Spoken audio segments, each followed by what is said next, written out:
تو این چند روز فهمیدم خود مشهدیان فقط شله رو غذای شهرشون میدونن، ولی این غذا هم اونقدر اصیله که اصلا میگن مأمون امام رضا و خانومش رو دعوت کرد مشهد ساتری پلو بخورن که بعد اون اتفاق افتاد. یعنی میخوام بگم قدیمیه ها. تازه کاری هم نداره، گوشت چرخ کرده رو با پیاز رندیده، نمک، فلفل، زردچوبه و آرد نخودچی ورز بدین و بعد از 1 ساعت قلقلیشون کنین و در حدی که رنگشون تغییر کنه تفتشون بدین. هویج ها رو هم با صبر و حوصله خلالی خورد کنین.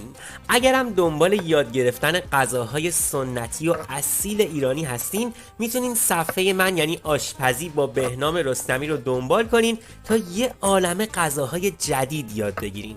خیلی هم ممنون میشم که با لایک و ثبت نظرات ارزشمندتون از من حمایت کنین. حالا هویج های خلالی رو توی روغن سرخ کنین، بعد بکشونینشون کنار و کشمش پلویی رو هم خیلی کوتاه کنارش تفت بدین. بعد زعفرون رو روی یخ بریزین تا آب شه و یه ربع روی حرارت بخار آب بذارینش تا رنگ بگیره.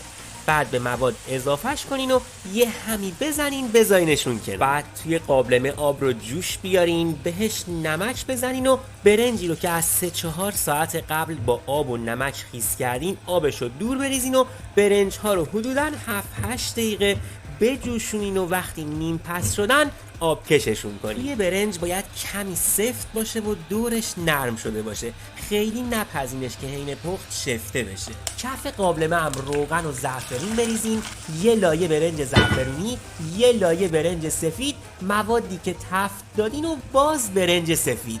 حالا بذارین ساتری پلو 40 دقیقه دم بکشه و به به به، این غذای اصیل و لذیذ خراسانی خوردن داره ها، نه؟